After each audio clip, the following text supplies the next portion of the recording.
Hello and welcome to this episode of Empowered Sensitivity. And it's something that I do where we continue to explore the experience of what it means to be highly sensitive. I find this is helpful not only for those of us who are highly sensitive to understand more of this trait and how it impacts us, but also for those who are not necessarily highly sensitive but who may have someone close to them who is. It will help them understand that person a little bit more and be able to work with them, to interact with them more effectively. For those who don't know me, I'm Linda Binns, the breakthrough energy expert, and I've been working with energy for over 26 years, primarily working with people who are, like me, highly sensitive. So let's talk about vocation. I find with the many highly sensitive people I've worked with and talked to, that there is a great need and desire to do work that feels meaningful, where you feel you are actually making a contribution, making a difference. And I know that's certainly true for me.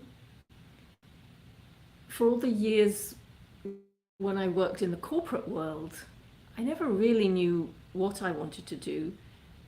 There was a lot I could do, and whenever I was asked to do something, even if I didn't know how to do it, I would always say yes, and then I would learn it as I went along. And I think for me, the biggest issue back then was that I hated to be bored. That was the thing I hated more than anything. So I would take on really anything that needed to be done in the office. It is another challenge for highly sensitive people. And I just had this conversation with someone the other day. You know, we often have many interests and can be good at many things and enjoy many things. So it can be hard to choose. Sometimes you might have an interest in something but not know if it really fulfills you until you try it. And then you might try it and find, well, that's not really it. Or you might try it and find, yes, I love this, I want to do more of it. I would love to hear your thoughts on how this plays out for you, but I do feel that it's helpful to particularly identify what it is that lights you up, what gets you excited, so that time flies when you're doing it. You sort of get lost in it. What is that for you? And it may be several things. And the author Gay Hendricks, who wrote The Big Leap, he calls this your zone of genius. And he talks about the zone of competence, where you can do something, but it's not really what you want to be doing. And there's a zone of excellence, which is when you're really good at something. You might even enjoy it to a certain extent. But then there's the zone of genius. This is where you excel, and this is what lights you up. And it is very easy to become stuck in the zones of competence or the zone of excellence. Doing things because you can, or because you're particularly good at them. This is something I really had to pay attention to for myself, because I often found myself doing things in the zone of competence or the zone of excellence.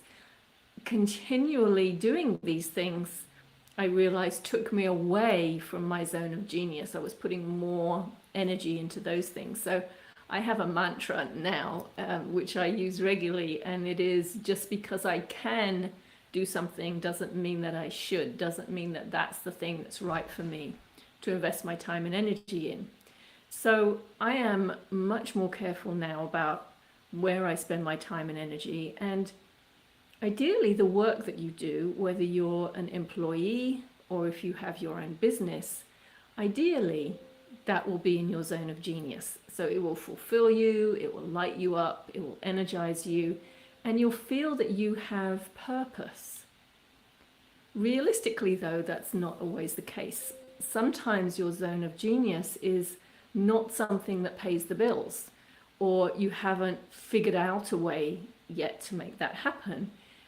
In which case, I think it's important to make time to spend in your zone of genius. So for example, Perhaps you are passionate about music, and maybe you play an instrument, but you haven't been able to make a living doing it.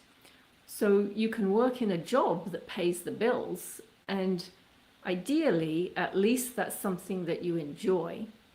But then you must find time for your music, or it could be something else creative, perhaps, such as dance or writing, or perhaps you have a love for being around animals, working with animals. Whatever it is for you, it is important that you incorporate it into your life if it's not already something that you are making a living at. If you have many different interests, I would say you don't have to give them up, but perhaps explore one or two at a time until you find those that really do light you up. However you do it, it's important to find what that is for you, what it is that gives you purpose. What could you do all day long without feeling tired or bored, because it energizes you.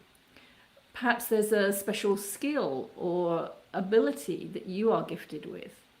This is true for many HSPs, but because it's so much a part of who you are, so much so you don't even think about it, you don't recognize it as a big deal, or perhaps you think that everyone can do this, but in reality they can't. You know, this is why self-awareness is so important, and is why I talk about self-awareness so much. You have to know yourself. You have to know what energizes you. So if you have thoughts or comments around this, I would love to hear them.